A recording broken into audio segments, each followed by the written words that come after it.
তুমি সঙ্গে সঙ্গে একটা কারেন্টের তার ছিঁড়ে দিল, কারেন্টের তার ছিঁড়ে দিছে। এটাতে এখন ডাইরেক্ট লাইন দেওয়া আছে, হয়তো আর্থিং মারবে। সরাসরি লাইন দেওয়া ছিল, তিতুমিরের লোকো থেকে লাগার পরে কারেন্টের খুলে গেছে। লাইন হয়তো আছে এটাতে মেবি। 2 নম্বর প্ল্যাটফর্মে আসলো তিতুমির, লোকো ঢুকছে, লোকোর সাথে লাগার সঙ্গে সঙ্গে ছিঁড়ে গেছে। পিছনের দিক যাবি না সামনের দিক যাবি? তো দেখি আপাতত কখন আসে। এটা কিন্তু 2 নম্বরে আসলো নীলফামারীর। 1 নম্বরে কিন্তু আর অল্প কিছু সময়ের মধ্যে নীলসাগর ঢুকবে। দেখা যাক। এটা কিন্তু লাইন দেওয়া লাইন, এটা ডাইরেক্ট লাইন দেওয়া কারেন্ট। এটা লোকো থেকে লাগে ছিটকে গেছে, আমার কাছে ভিডিওতে ধরা পড়ছে। লোকোর সামনে মাথা লাগছিল। কারেন্ট দেওয়া আছে, বাড়া কারেন্ট নাবে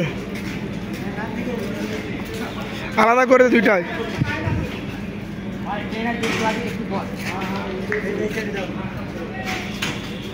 হ্যাঁ দেখা। তো যাই হোক, মানবতার খাতিরে সবাই আদিলকে একটু চিনে রাখেন। ঠিকানা হৃদয়, আদিলের ঠিকানাটাতে মানবতার খাতিরে যে রেল লাইন থেকে আঠলো। তো অপেক্ষা করে এখন নীলসাগর ঢুকুক, তারপর 2টি ট্রেনের কোচিং সম্পন্ন করে নীলসাগর যাবে ডোমারে এবং তিতুমির যাবে সৈয়দপুরে। ওই পাশে কিন্তু তারটা ছিঁড়ছে, ওই যে তারে হাত দিচ্ছে, গুছাচ্ছে। লাইন অফ করছে নাকি জানি না, কিন্তু একটা বিষয়, তিতুমির ঢুকলো প্লাস তারটা ছিঁড়ছে। ফুল ভিডিও ফর্মে আমারও, আমি এমন একটা টাইমে ক্যামেরা চালু করছি এবং ওই সময় তিতুমিরের লোকোতে লাগা ছিঁড়ছে। তো বর্তমানে তারটা তুলে নেওয়া হয়েছে, এই পারে যেটা ছিল এবং ওই পারে যেটা আছে ওটা বলতে পারি না। তো যাই হোক, সামনের দিক যাই।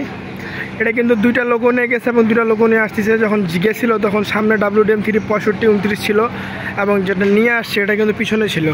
মানে সবচেয়ে দুঃখের মানে একটা ভালোর বিষয় হতেছে, লোকো আজকে 2টা তিতুমিরে, 2টা WDM, একটা সামনে একটা পিছনে। সামনেটা নিয়ে গেছিলো রাজশাহী থেকে এবং যেটা পিছনে ছিল ওটা কিন্তু সিলাইটি থেকে নিয়ে আসলো। তো জানি না আবার কখন এখানে হবে, সব কিছু বলা যেতে পারে। তিতুমিরের WDM এর লোকো মাস্টারের কাছে যাই দেখি উনি কে চিনে কিনা আমাদেরকে। সরাসরি সামনে তার কাছে যাই। এবং এটি নীলফামারীর মধ্যে 2 নম্বর প্ল্যাটফর্মে রয়েছে। এই ট্রেনটা একটু ভিউ দেখাই। একটু আগে যে ওই পাশে যখন তারটা ছিঁড়ে গেছিলো, ওই পারে যে লোকটা রয়েছে ওই পাশে। নীলফামারী বড়, একটু আগে এই গাছ থেকে আম ঝাড়লাম, আমের ছিলকা মিলকা ফেলা রয়েছে। ঝাড়ি নাই, মানে লোকটাই নিজে বললো যে না বাইরে খাও, সমস্যা নাই, কারণ অনুমতি ছাড়া তো আমরা কোনো কিছু করি না। এই জন্য এই যে তিতুমির নীলফামারীতে রয়েছে, শুধু নীলসাগরের অপেক্ষা করতেছে। নীলসাগর আসলে এটি ছেড়ে দিবে। ধন্যবাদ।